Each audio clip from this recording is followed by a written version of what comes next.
This is our panel with our young Mazzuchelli scholars. Most of you know that the university has been celebrating the 150th anniversary of Samuel Mazzucchelli's death, from Founders Day to this culminating program with the Caritas Veritas Symposium. And when the University Honors Committee was meeting and thinking about how we might recognize this important year, it occurred to us that we wanted to make those characteristics of Samuel transparent and contemporary. We wanted to demonstrate how the mission and the lived experience of the values and the legacy of Samuel Mazzuchelli was borne out and expressed in the lives of our students and our alums. So we asked each of the schools of the university to look at Samuel as a pastor, as an architect, as a leader, as an itinerant preacher, as a builder of communities, and to identify an alum whose values and work expressed Samuel's legacy in a contemporary setting.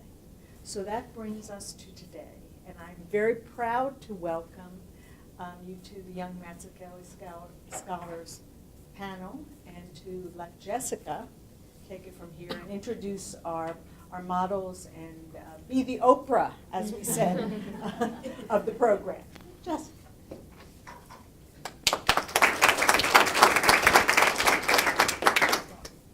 So first of all, it's my pleasure to introduce each of the exemplary Dominican alumni who embody the character of Father Sam and are carrying on his work today. First, we have Hedy Belkawi, who graduated from the Rosary College of Arts and Sciences in 2004 and the School of Education in 2009. A former Mulroy Award winner, Hedy was an active campus leader while on Dominican, although Donna might actually refer to his leadership as a constant thorn in her side, but he kept the university on our toes. We've mellowed. He was a founding member of the Campus Coalition for Peace and organized a campus-wide protest of the Iraqi War. He was president of the Social Justice Coalition, co-founder of the Student Government Association, and a student trustee to the university's board. In his spare time, he complained about the university's seminar program.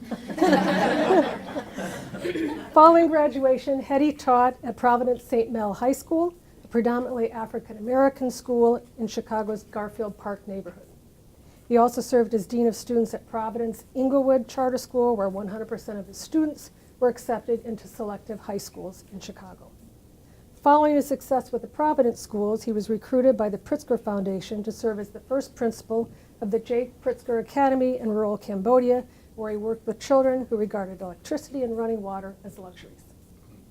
Hedy is currently principal of Young Scholars Kennerton Charter School, a turnaround school in an under-resourced neighborhood in Philadelphia dedicated to closing the achievement gap for low-income students. Hedy Belkawi.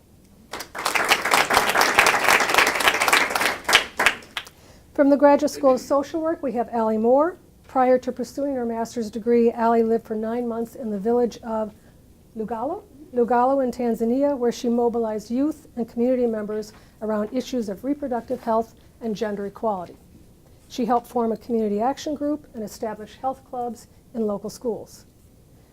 Allie returned to Tanzania while studying for her master's degree to serve an international field placement in Dar es Salaam, where she helped develop a gender empowerment group for youth, which particularly focused on transforming men's attitudes about gender-based violence. Allie is now living in New Mexico, where she's working with the University of New Mexico Medical Group as a case manager for an HIV clinic and several high-risk school-based health clinics. She also serves on her community's sexual assault response team. Allie Moore. From the School of Education, we have Julia Bray. Julia has spent her career working with those children who often fall through the cracks of the educational system. She has worked with children with behavioral and learning challenges at a therapeutic day school on the west side of Chicago and served as a special education coordinator at a middle school in Berwyn, where she also led an after-school program. Julia is currently teaching in the special education department at her alma mater, Fenton High School in Bensonville, and serves as a role model for her students by giving back to her community. Julia Bray. From the Brennan School of Business, we have Roberto Sepulveda. We practiced that at lunch. Roberto has spent his business career reaching out to and incorporating those who are often marginalized by society. He has managed diversity initiatives in several Fortune 500 companies, including Kraft Foods and Sara Lee, and is currently manager of diversity and inclusion at United Stationers. As a past president of the Chicago chapter of the National Society of Hispanic MBAs, Roberto also serves on the board of the West Cook YMCA and on advisory committees at Triton College and Fenwick High School, also his alma mater, where he advocates for diversity within the educational system. Roberto Sepulveda. From the Graduate School of Library and Information Science, we have Allison Shine. Allison is manager of the Studs Terkel Radio Archive at the WFMT Radio Network. By immersing herself in Terkel's work, Allison has developed a greater appreciation of the contributions of the unsung heroes who were instrumental in building Chicago. Using cutting-edge digital technology, she is providing young students with access to this iconic Chicago figure's work while promoting media literacy in the schools and inspiring children to engage in their communities by creating their own oral histories. Allison Shine. And last but not least, we have from the School of Professional and Continuing Studies, Vince Zaprazal. Vince has a master's degree in leadership and family ministry and has led leadership positions and has held leadership positions in several parishes serving diverse communities.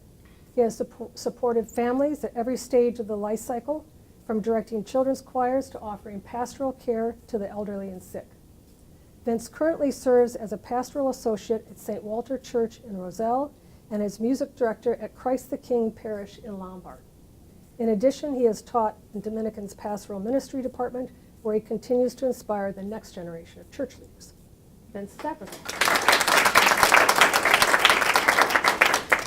Okay, as I was preparing for this panel discussion and trying to keep in mind the theme of today's symposium, I came up with a few questions that I thought might prompt the panelists to share some of the aspects of their lives that led to their being honored as Mazzuchelli models today. The format is going to be very informal, and we hope it prompts discussion amongst the panelists as well as amongst you in the audience. So our first question is, can you share with our audience how your education and experiences at Dominican shaped who you are today? Just jump right in. All right, I'll go first. It certainly articulated what I was having a problem most with was it articulated my want to really serve, help, and sort of engage communities, especially younger kids. I had taught an after-school program where we created PSAs, and they were 5th to 7th graders.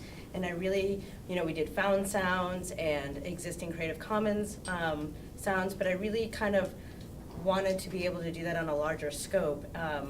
And Dr. Salvatore and Dr. Merrick really kind of were like, you need to do what you're passionate about, and really kind of gave me a focus on what giving back and creating communities really is, and really how to do that. It really kind of honed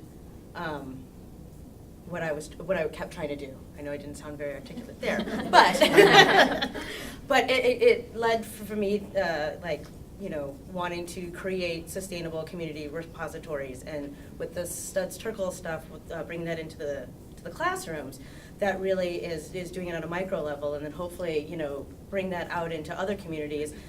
And really kind of engage people that have legacy media and don't understand new technology, and then have the young whippersnappers who do know the new technology kind of have those meet together, and then everyone's kind of learning together. They learn new technology and old technology, and then hopefully that just starts a bigger dialogue with the person who's sitting next to you or who lives down the street. With my experience here, I enjoyed coming to Dominican 3 times now, so I've got my master's twice from Dominican, and I had my undergrad here as well. But one of the biggest takeaways from my education, whether it was my undergrad or my grad school work, was the idea of giving compassionate service. And that idea has really hit home with me, and something that I've always really held on to since the first day I set foot on campus, really. And one of the requirements for my students is to complete 25 hours of community service for graduation. And they're always like, why do I have to do this service? Why do I have to do this? I don't understand. And really, my role as a teacher is to show them that service is something that you just do. You give it out of the kindness of your heart. You do it. You're helping your community. You're helping others. And that's a message that I really learned here, something that really stuck with me. And I feel that giving back to my community, going back home and teaching at my alma mater has really helped my students see that giving back to the community is something that's achievable for them, something that can be done every day. It's not some huge monumental task that has to be done, but really looking at it, in small ways. What can I do to help others? In regards to Dominican University, I think that what separates this school from many other schools is that the experiences and the education doesn't stop. Whether you're enrolled in a program or you're just part of the community, you're embraced by the school embraces you in many different areas. For example, we're here today, and then there's different events throughout the year that you're invited to participate. And then as you look at different students who are currently enrolled in the university, and you look at the alumni, you find the connections and you find a bond within those people. There's many people, there's several Facebook groups, LinkedIn groups, social media groups where I've connected with people, I've had conversations, and I've never met them in person, but there's a connection there. Actually, today I had the pleasure of meeting student government president, Berto, so congratulations for being the student government president and leading. But we've communicated many times, and today was the first day we met in person. And I think that sense of community, those experiences, Dominican University is a place where you're always going to grow, and the sense of community grows as well. Go ahead. I just would say I think it just laid down a moral foundation. I think I don't know, and I think I said this to some people yesterday. I think that while I may not have provided like all the specific skills or practice that I needed at the time, I think, and I bristled against it, obviously. That's what I've heard. Yeah, it's heard. It's all hearsay. That it just laid down the foundation, and I think just those values. I think like what really kind of struck me was today. I think the Sisters' Testament today, I think really like underscored. I think what the answer to my question would be, right? To see them talk about the values and the mission of the university, and I think hopefully that what we're trying to do, I think all the models, I think in some way or some form, try to represent what we heard today at 9 o'clock. Right. After I finished my undergrad and my master's here, I decided, well, Dominican offers the program that you come back and audit the class for $10. I'm like, well, I spent $10 on worse things. I'm like, I'll come and go ahead and try that. Then there's a class I always wanted to take and was never offered in a specific scheduled time, so it was care in bereavement ministry. And that was the one aspect of ministry I never wanted to work in. I was happy in music and liturgy and religious education, but I took this course. It was a fall semester, and then little did I know that February I'd be switching jobs into pastoral care. So that I think having that opportunity to come back to pick up the pieces that you weren't able to get at one point in time, and for $10, it changed my life.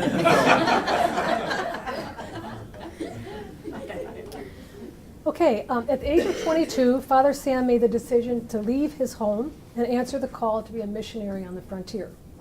Was there a particular decision or turning point in your own life that had a great impact and led you on the path that you are currently following in your career and life? I'll start off.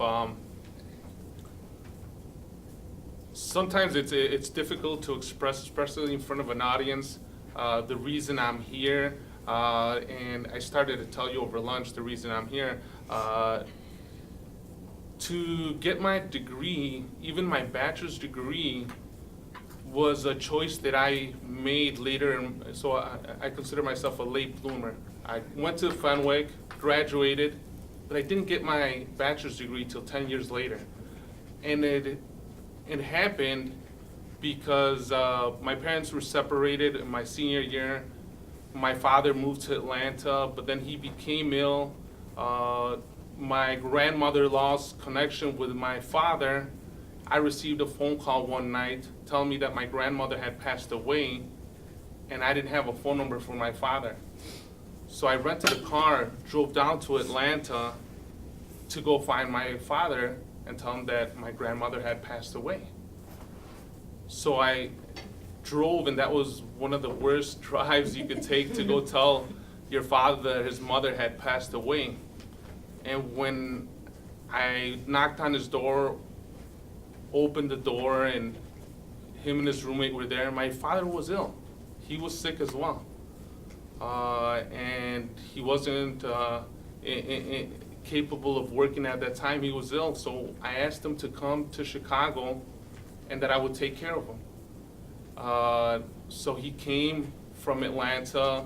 I rented an apartment for him, and I started being my father's caretaker.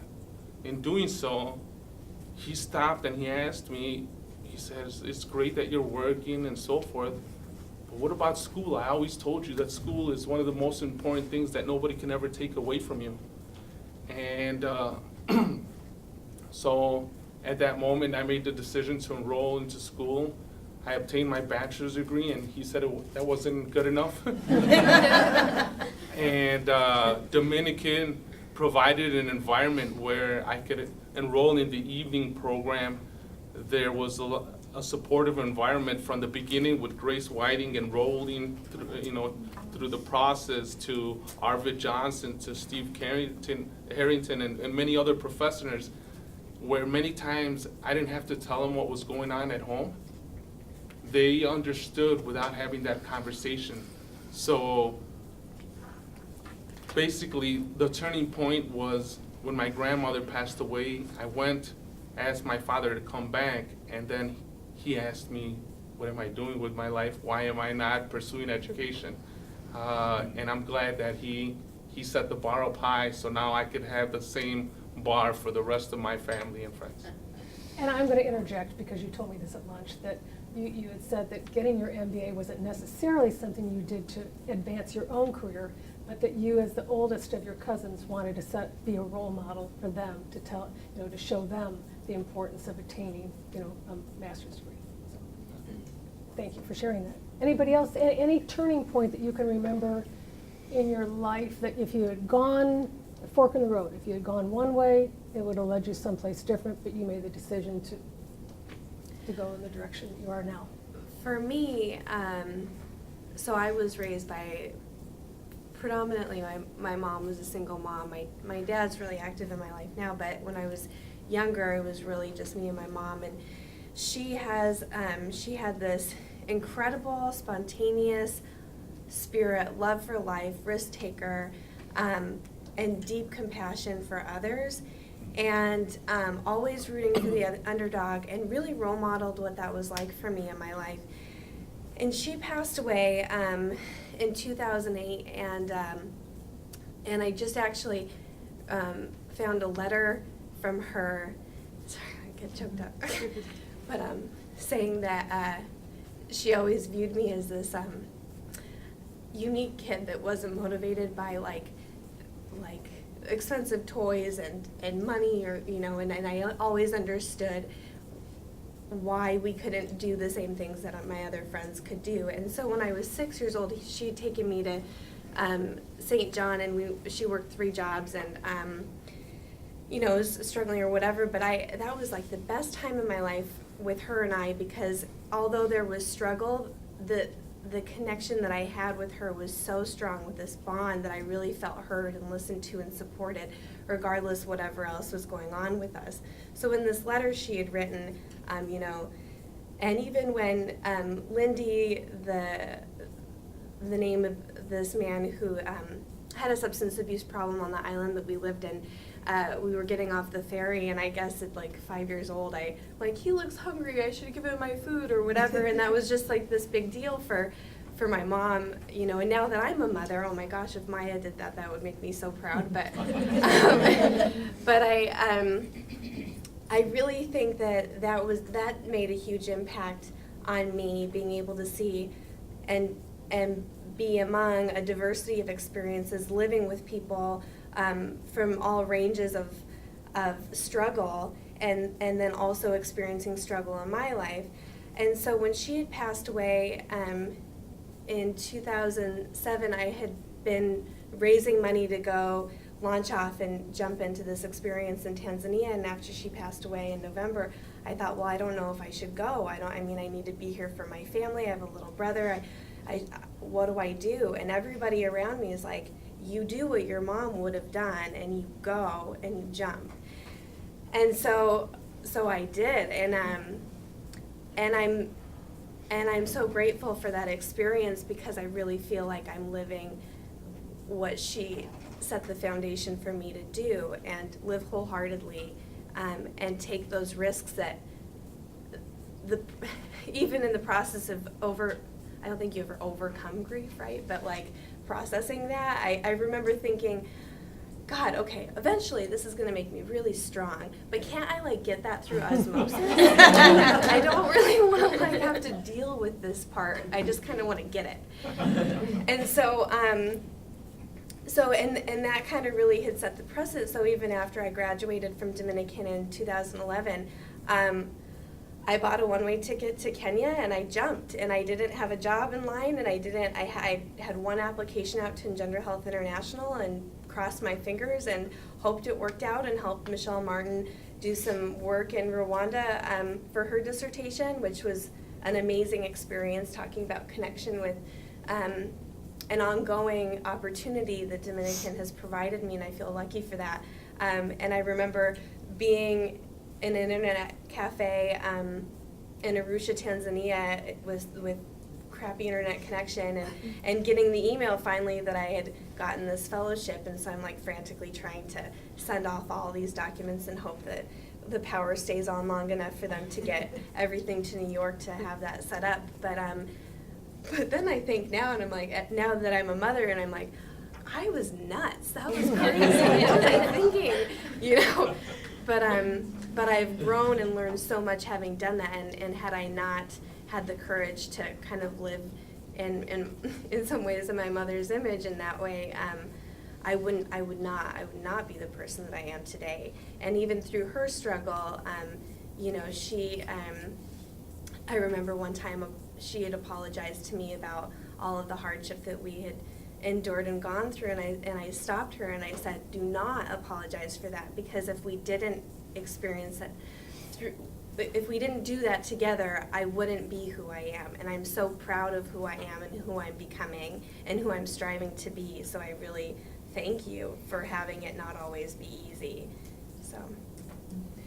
Anybody else want to add any kind of turning point they had in their lives? If not, we'll move on to the next question. I think like I was trying not to go to Dominican my whole 0 to 18 years. But sorry, unfortunately.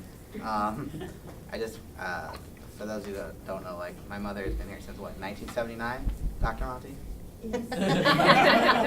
So I was born in 1982, and I think since then I was being brought to Dominican on a very regular basis. And I just remember trying not to. And I remember I was like looking for scholarships, and I think there's something that's a connection between me and Ms. Bray. I was looking for scholarships, and I found the Golden Apple Scholars of Illinois packet. And I remember like, okay, I know I wanted to give back. I knew that I had something to give back, and I applied, and I got it. And I remember like that was being like a turning point that I was going to commit to teaching, and I was going to commit to education. And Dominican wound up being a place where I could go, and I went, and I rebelled, but it worked out. But I think the other parallel too, I think I'm hearing a lot too about there's specific people that were along our way that I think a lot of people at Dominican always sort of mention, and like I think we all have different people, right? Like I think you mentioned 3 people in business, and I think like probably if we went through, we could name the like 3 to 4 people that all have like impacted us. So that people piece is really important in the turning point. One of the questions being explored during today's symposium is how love and truth inform the issue of inequality among and within groups. Each of you have worked or had access to people who live on the margins of society. Can you discuss how today's theme has guided you when dealing with challenges revolving around issues of inequality and powerlessness?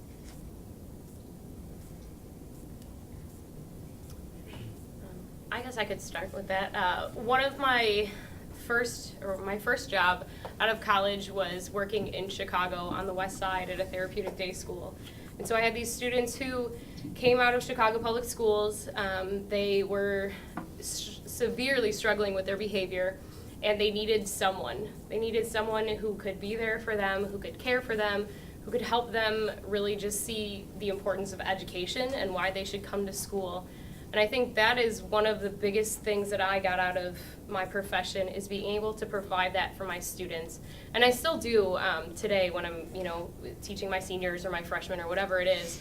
But I always think back to my students that I had in Chicago. They came from some of the poorest houses and families. I had students who were in gangs. I had students who had been in jail. I had students who were on home monitoring. So I had students who just struggled with life. And they really wanted somebody who would care for them and just be that person that they could come and see, and they knew that they'd be welcomed. And I think that was the biggest piece of my education, my educational experience right now that I feel the most proud about, is that I could provide that for my students. I had some students who've gone on and graduated and moved on to college, and they wanted me back at their high school graduation. And it was small, but they were so proud of themselves. And when I saw them as 7th graders or 8th graders, they didn't want anything to do with life or with school or education. And just being that person for them meant so much to me. That's exactly what happened to me as well, which was great because, my background is audio. So it's not books, it's not photographs, it's not just something that's stagnant, it's something that lives and breathes and can be manipulated. So when you introduce that to kids, they just want to make beats, right? And I'm like, okay, well, here are your 3 assignments. Rock those, then we'll talk beats, right? But it's similar. They just, I had made a comment to this kid. He wanted to do a PSA on basketball and why you needed to stay in school and get good grades and practice and not, be on the street corner and not disrespect anyone. And I made a mention of, his father, and he was, I don't have a father. I have my mom, and he was trying not to be upset, like show that he was upset about that or didn't have that. And I was like, that's cool, he has an uncle and introducing how to put that aspect in this PSA for other kids about, he's largely doesn't have a male role model, has all these women, role models, and how does he incorporate what he thinks should be, his version of a strong, competent male. And then just seeing that from the beginning of the program to the end of the program is just tremendous. And we were limited in scope with the stuff at that point. With the stud stuff, it's great since it spans everything. There's actors, there's famous playwrights, famous scientists, and then there's everyday people just doing everyday jobs, in the States and overseas. And so being able to introduce that to them and kind of be able to put their own narratives in there and help them grow is going to be really exciting. And then having it available so globally everyone can just come to this repository and be able to, listen to it and then maybe add their own extension. Because what if they do this little, oral history and it's strictly on the west side of Chicago, and then maybe someone in London, a kid in London's having the same kind of problems or feeling the same kind of way, can take the narrative that student did over here and then add to it, on the other side of the world. And that's just, it's exciting. I don't know if it's as meaningful as being a teacher, because I'm not a teacher, and that's wonderful, but at least it's an eye-opener, and hopefully it'll get them thinking about sound and audio and things that they can do beyond making really potentially bad music. But music with a beat. Hopefully a good one. When you work in parish life, you never really know who's going to walk through the door that day and what's going to take place that day. And I wasn't 2 weeks at St. Walter's yet before a lady walks into my office and closes the door. No idea who she is, never seen her before, and shuts the door and sits down and says, I've been a widow for 2 years and you need to help us start something here. I have a series of people that I know who are in the same situation, but we need some type of support. I'm thinking, I just took off my jacket. But we developed a ministry with her determination and some of the others with what they wanted to accomplish. I sat down and I listened to what their needs were. Why should I start a program that sounds good to me when there's people coming to you who have needs, who want the program started? So that's where I based a lot of pastoral care on is what is it that the community wants. It's not what I want or see as pastoral care. So since then, it's a group of about 35 people now. It's expanding outside of just St. Walter's into the neighboring communities as well. In fact, we're having lunch on Sunday. They're having a little get-together where they just get together for the afternoon and play games or just to have lunch, conversation, because they're looking for some friends who have gone through that same type of loss, whether it be male or female. They're just looking for people who have that common bond and that they can go, last week I had a really rough week, but today's a better day. And then we'll go, yeah, today is a better day. You're never going to have great days. You'll have better days, and you'll have some not so great days. But to know that you can have more better days than not so good days. Wanted to give an example in regards to an experience I had recently. My company gives away backpacks to kids in communities where there's a need. Recently, in going to a school, when we talk about inequality and powerlessness, we were giving away backpacks, and kids were in line. They were picking. We had a green one, a black one, and a purple one. The kids were loving the purple one. But then one of my coworkers hands a backpack to one of the students. The student says no. So what do you do at that moment? When you're there, you're trying to give back to a community, and one of the students says no. And my coworker looked at me. She didn't know what to do, how to react. And she then tried to give it to him again. And he said, no, I don't need a backpack. Well, you might need one, something might happen, And he said no again. And I think that was his moment of owning and taking power of his situation and his environment. And, I started thinking is that many times we try to help people, but we need to ask them what they want. And we need to meet the needs. And many times people don't want charity. They want an opportunity. So my coworker looked at me for guidance, and I just reacted, and I walked over and I asked him, I'm like, so you don't want the backpack? No, I don't want it. I don't need it. I'm like, that's okay. You don't have to take it. He's like, thank you. And he was very grateful. And I said, but you could take it and you could give it to someone else in your neighborhood, your neighbor, somebody else. Somebody else might need it and you can give it to them. And he looked at me, he's like, I'll take it. So it just makes me think about inequality and powerlessness, is that regardless of where you are in society, you want to take ownership of your life, and we need to be able to give that opportunity to the people we think we're helping sometimes. Spinning off of that reminds me of a quick hard hit lesson early on in my career too with international work. When I was in my village placement the first time that I had gone, we were trying to really build in and incentivize a bunch of our initiatives and our community initiatives and engagement in general with youth in the community and with the elders. And so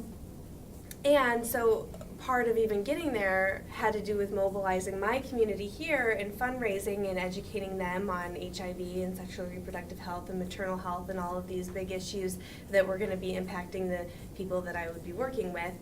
And so they were like emailing me constantly, like, what do you need? How can we help? What do you know? And not really kind of thinking it all through, but just coming from this, I think I was 21 at the time, this place of naive, good intention, not pushing back on my own power and privilege, not really having much awareness about that and what that looks like and the implications of any of this. I'm just thinking, cool, everyone's really excited to give back, and this is great. And so I'm like, well, you know, since everyone's really into soccer, and we need some art supplies, and we need whatever. So backing up really quick, the way they do these placements, I'm not dropped in like a Peace Corps volunteer. I'm working side by side. A Tanzanian volunteer as well. Her name's Levna Sanga, and she's like my sister now. And so she and I are working together, and so I go and get the mail, and I have this giant box full of like awesome supplies and soccer balls and crayons and fun art supplies and all of this stuff. And she looks at me and she's like, why did they send that? And I'm like, well, because we need it and it'd be cool and we can do this with the kids. And she's like, why wouldn't you have gotten the money and then we can go to the store that has all of those things and we can buy that from my uncle's store? And I just felt like a big jerk because I didn't think of that whole thing through. And so here I am thinking that I'm helping or, you know, and allowing them, the community back here, to be involved and connected, and not at all thinking of the impact that that has on the local economy, on business, and really just starting fights in some ways over access to what we had, and so that was a trip, fall, and fail on your face and moment, but I think it was a really important one, and I feel grateful to have had that a little earlier on to give insight to, you know, where I'm at now, but it just reminded me of that. Anyone else? Okay. Father Samuel Mazzuchelli set out to the American Midwest to do work wherever it was great and difficult. Each of you is doing extraordinary, meaningful work. Can you discuss how you stay on your path when the challenges become especially difficult? Well, since I just spoke of how I had a big blunder and fail, I guess I can tell you how I pick myself up from moments like that. I really think embracing a practice of self-compassion is incredibly important for the work that I do as a social worker, as a single mom, and just really dealing with life in general. And I think that because we're so willing to give the people that we serve and we work with and our friends and loved ones a certain amount of grace and forgiveness and validation for a range of feelings and emotions and failures, but oftentimes we don't do that for ourselves. And so even me sharing that example, I feel like takes some courage, because I have to swallow a lot of pride to say, I didn't know, you know, and that sucks. And I felt like I should have known, because what a dum-dum, you know. But instead of saying that, to say, God, that was human of me, or man, that was silly, but it's okay. And really work on developing a practice of self-compassion, because I think this work can burn you out really quick. I had a bout of awful secondary PTSD last year doing some really intense crisis work. I couldn't breathe. But you can only give what you have, and if you are totally depleted, you have nothing. And I think that balance is a constant journey. I don't know if you ever figure it out, but I think that self-love is important. And now having a daughter, that's such a core value I want to establish in our home, because I want her to have a good sense of her own self and self-worthiness and love. And if I can just do that, at least for her, I feel like I'm at least doing something important. But Anybody else? How do you pick yourself up? I think I take the opposite approach. That I think I do an awful job at balance. And I think a part of this work is really that it almost becomes a part of you to a certain degree. Like I can imagine your experience in Africa, and then my experience in Cambodia. I just remember it just becomes what your day is. Like your day is associated with what you do and what you work. And I always use the example of, if a kid saw me after work, I would still be Mr. Belkawi or whoever. That I would still be that person regardless of that. So it almost is a conscious choice, I think, in this type of work, where it's become part of you. It's not just a job. Like it's who you are. So I think the strategies that I use sometimes it's humor, to be honest. Because, you know, sometimes you have to just take a step back and look at the situation and think, okay, it didn't go perfect. You know, I think I gave an example to a couple of classes about a student I told, I need you to take a seat. And he calmly told me, I don't do seats. And I remember being like hurt at first. Like, excuse me? But then thinking about it and going back and really digging deep and realizing there are probably some other factors at play here. And I think that, you know, I just use that humor piece as something that I think has allowed me to continue in this work, because it's tough.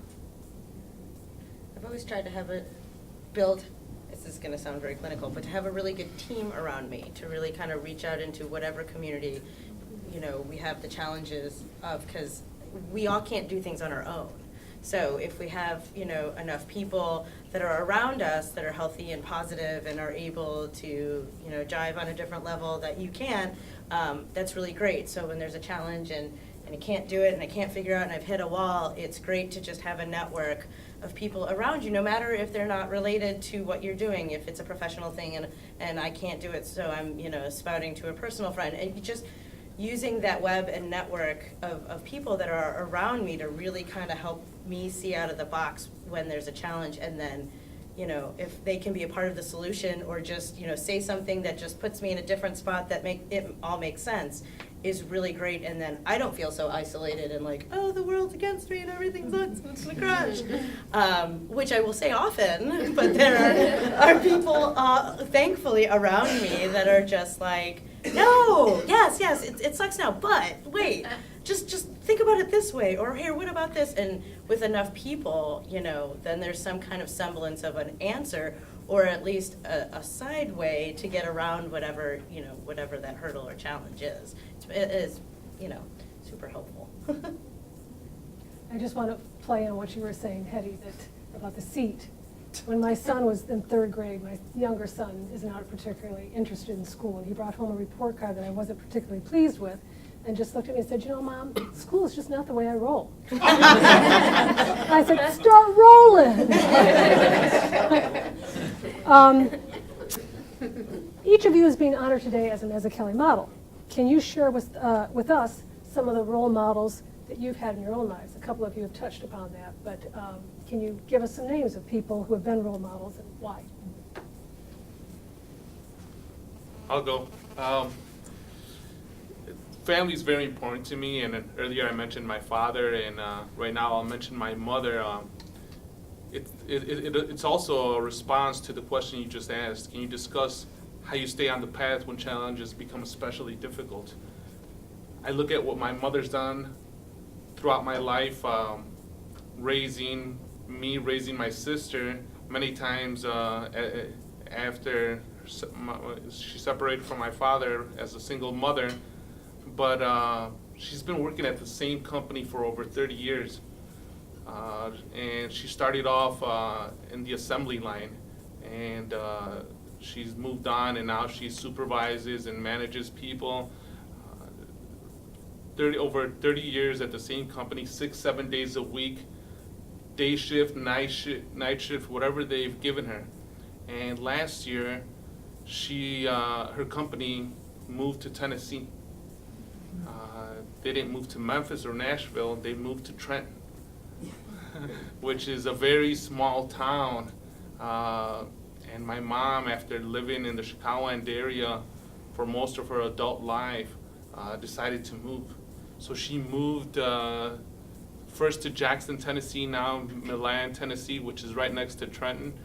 And my mother never used a cell phone.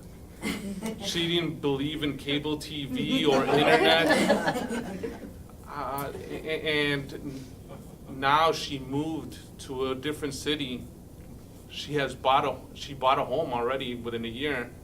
She has a smartphone. She has a tablet, internet, direct TV. So she's educated herself in the technology because of necessity and because she wants to be independent, and still she doesn't want anybody to care for her, but she wants to keep in touch with her family, so she had to adapt to this new technology, and I see that Yeah. we have somebody here, so hello. So my mother encourages me to move forward, because if she can do all the things that she's done in her life, then, you know, if I can do half of what she's done, then I think that I'll be proud of my achievements. Any other role models? I think we probably all have like the same sort of similar story, I think, to a certain degree. I think that our parents probably represent a big part of who we are. And I think, yeah, for me, I think that probably is definitely the case. I think like with my dad first, I think sets like the example of like what I was trying to do. My dad was born in Tunisia, always talked about the importance of the education he received at the French schools in Tunisia when it was still a French colony, and that was his sort of springboard to become a full professor of accounting. And I always remember that story. Maybe not fully understanding it as a kid the way I should have, but I just remember that that was the kind of example that I wanted to be a part of. My mom, I think, was actually more of the model of like what I wanted to do. And like there's like countless stories. Like I think just throughout like being dragged to Dominican every single but just seeing stuff like a couple things. Like one, I remember I think I was 8 years old. It was the first Iraq War. And I remember we were standing outside with a bus of students that were trying to go to DC, and they were like putting signs on the bus. I remember being there at 8 years old with my mom, kind of cheering them on and supporting them. I always remember Thanksgiving where there was kids that did not, you know, were away from home, and she would bring them to our house. And you know, my mom, she can cook as well as being a great professor, and she would create this giant Enough for Thanksgiving. I'm gonna make her cry. This giant Thanksgiving meal, and I just remember those examples and seeing how the kids loved her and like would talk about how great the class was, and it just set the example of like who I wanted to be. Okay, if you're not crying, I am. I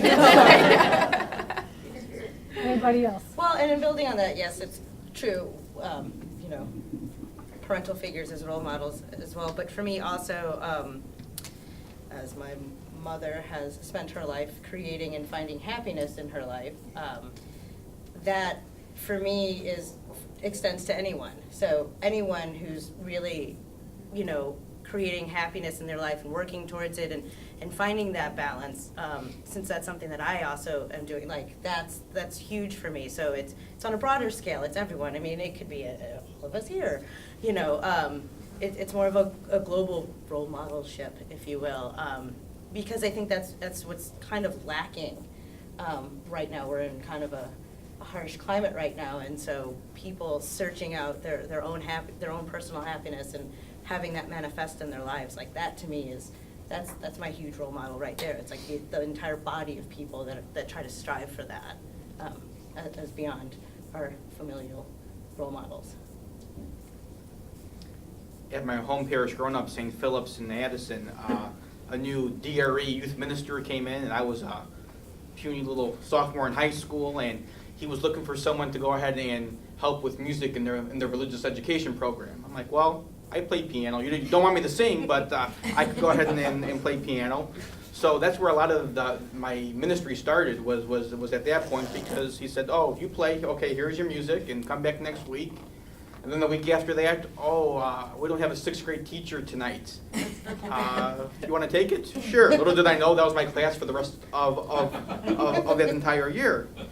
But I learned to love it, and obviously I stayed with it. But his name is Frank Jean Greco, and when I moved down to St. Walter's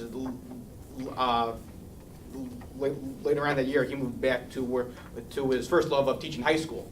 So we still keep in contact. In fact, I'll probably get a phone call on my way home today. But he's always there, too, for those times of bad day today, or this could have gone better today, or it was a real good day, or Starbucks sounds really good tomorrow morning. So it's always great to have someone who's been in ministry for such a long time to see that, yes, you can do this for a long time and be financially stable with it too, because obviously in ministry, it's not the best paying jobs that a lot of my friends have. So that's why I have 2 jobs, but it works, and have a wife who's very understanding of, you're gone for 12 hours today. Okay, I'll see you tomorrow. So good people all the way around. I would kind of echo that, and what Allison said is that it's a whole group of people. Really, thinking about that question, I was like, God, who in my life could I say, is my role model? And yes, I have my family, and I followed a lot of the things that my sister has done in education. But really, for me, being a teacher, it's all of the teachers that I've had, whether good or bad or, just okay. They've all been a role model to me and what I want to do in the classroom and what I want my students to achieve in the classroom. And even being here at Dominican, having those amazing examples of my professors and in the education program, whatever it was, and just, meeting people in general, it's all of the people that we've met and we've come in contact with that really have shaped us into who we are.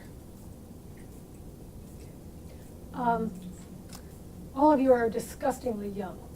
But I'd like to know, what do you know now that you wish you had known sooner?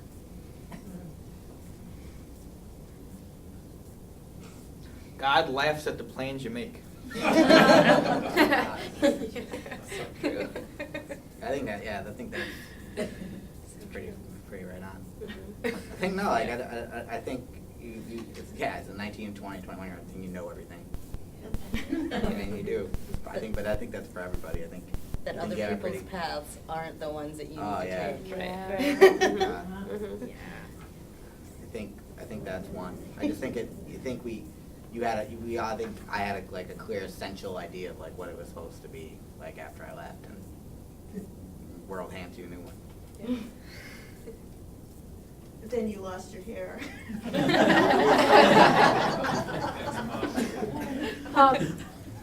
Veritas. Caritas? Here at loss. We're, okay, No, I was gonna say just the group one. okay. How many more minutes do you have? Like 10, I think we have like 10 more minutes. Okay. I have a couple other questions, but I want to leave time for you in the audience to ask questions too. So let's do that, and then if you run out of questions, I've got more. So would any of you like to ask questions to our Mazzuchelli models? Joe? I wanted to ask Allison, did you ever get a chance to meet Studs Terkel? I didn't, unfortunately. I was actually working at the station in his later years, but we just crossed paths. We never crossed paths, unfortunately. I was there in the evening working on a radio program, but not him. One of my best friends though has, and obviously the people that I work with have. I almost did get his office though. They almost put me in his office. His couch is still there. So unfortunatately, no. Do the kids you work with respond well to him and his story and just his aura, if you will, being studs?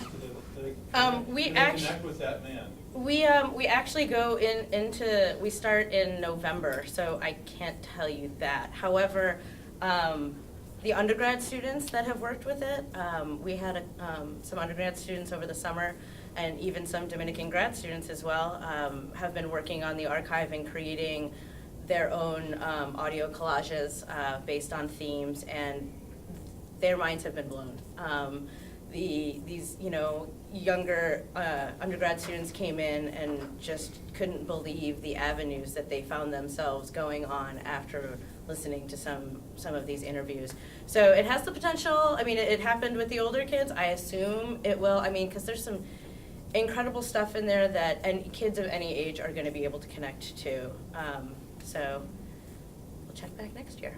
Okay. Or check the blog, studstrickle.org. I'm sure you'll find it there, because that's going to be a huge component, is their feedback, because we want the students to really be engaged in every part of the process about it, just so they have ownership and then realize that what they're doing is important. Claire? So, many of us in this room have some responsibility for creating the culture at Dominican. What would you say you would hope for future students? That they get the same sense of community, and that it's possible. I mean, I walked in and my first meeting with Cecilia, I was like, yeah, I want to be an archivist, but I don't want to work with paper. And she's like, yes! I've been waiting for someone like you. And I want all of those students to have that kind of like initial, reaction or meeting with their advisor and the people that are going to shape, where they're going. Because, I mean, that's fantastic. That's like, I don't do anything for my undergrad. When I got my undergrad, I mean, I don't. I have no sense of community with them whatsoever. But here, it's like I would do anything, for Dominican. I mean, it's just because it's a very reciprocal, a relationship. So, I hope all the students get that. I would push for like more experiences that lend to the mission, right? I think that what I think highlights us as a panel, and I think is that there is a connection to that mission and what we do.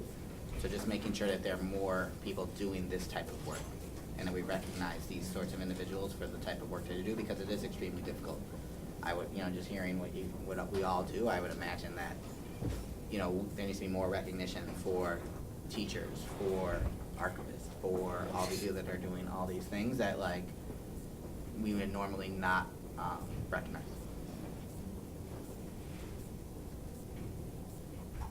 Any other questions? Claire, do we have time for another question? Okay. Your last question.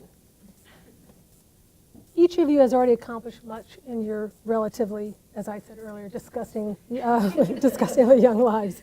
What's next on your career path? Do you have a dream job? Do you have a dream step? What do you want to do next?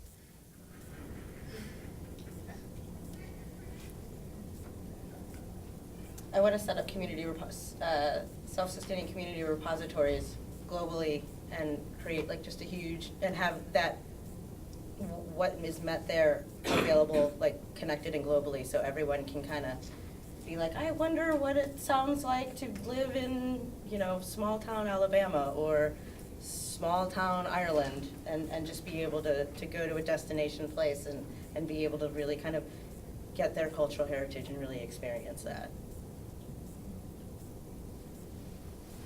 I'd like to follow in the footsteps of President Carroll. I not necessarily in regards to, her leadership in the school, but just if everybody saw her bio, in regards to leadership, I'd like to have leadership that builds leadership. I'd like to be a part of growing a community, also making decisions that may not be the best decisions or the most popular decisions, but there are decisions that serve a purpose and have values. And Dominican, in many ways, one of the issues in regards to supporting undocumented students, there's I think $3 million in the last few years in regards to supporting some of the students, and those students who are marginalized and maybe don't have opportunities for advancement in education, and Dominican has made a decision to support these students, and I think that's something that takes leadership. So I like to be in a position where I can make decisions that affect others and build leadership as well. Yours sounds much more fun than mine. You'd have to ask Dr. Carroll that. I think if I could have a dream job is to stay in my community where I'm at. I live in the community where I teach. And I would love to stay in education and build within that community relations piece. So tying in my students to giving back to their community more than just their graduation requirement, really getting them to see that their community is who they are and where they are, and it should be a big part of their life. Anybody else? I think the conversation, I remember having a conversation with some people I worked with 2 weeks ago about someone moved up and there was this kind of discussion about like what should we say to kids. So this person was one of our 4 deans, and she got an opportunity to be an assistant principal and at another school, and it was around September, and we were like, well, what do we tell the kids? She's built a relationship, and there was one side of the argument was, well, we should celebrate this. This is advancement, and she's going to make more money, and this is something we want to show kids that this is possible, and this is why you're doing it. And I think my only concern with that at the time was I was like, well, why are we measuring this in a monetary value like that versus an impact, right? So she's going to now have more impact. right? So she was just a 40 working with our middle schoolers, and now she's going to be an assistant principal of instruction at another school. Her impact should be much larger than it was on that floor. And I think in relation to this question, I think for me it's just a question of what my impact is and how do I expand and make sure the impact is a positive one, right? So, you know, I think for me as long as I'm doing good work, but also I would love to see my impact be larger. So I don't know if that yields to be President Carroll, I hope not. Just kidding. That I would like the impact to be larger, because I think what I've said, right? Like I think that there needs to be more recognition of this type of work that we're doing, and that, you know, it should be reversed in terms of compensation. The types of things that we do are just as important as business or being a lawyer or those sort of pieces, right? Like there's a representative scale. If we're impacting people, then that everything else should follow. You know, whenever I sit on a panel like this, one of the things I say to myself is there somebody on the panel that I can connect with after the panel, and maybe we can do something that has impact, and it's usually for Dominican or for that. As you're listening to each other talk, have any of you thought, you know, I'm gonna follow up with Allie to see if I can get my high school to do digital archives, or I'm going to follow up with to see if I can get my students in the pipeline for it. Have anything pop into your head? I just want your humor. Oh yeah, I mean, I would certainly love to, and I mean, even with maybe some of, you know, the people that you come in contact with crisis, I mean, even with the stud stuff, just be able to interweave, you know, their stories with, you know, other people's stories. Yeah, I mean, yes. I don't turn my back. Because that is part of Dominicans building relationships between people like you and furthering the mission out there. Greater together, better together. Any other questions, or are we about done? Okay, thank you all so much for sharing your lives. And thank you all for making Dominicans so proud.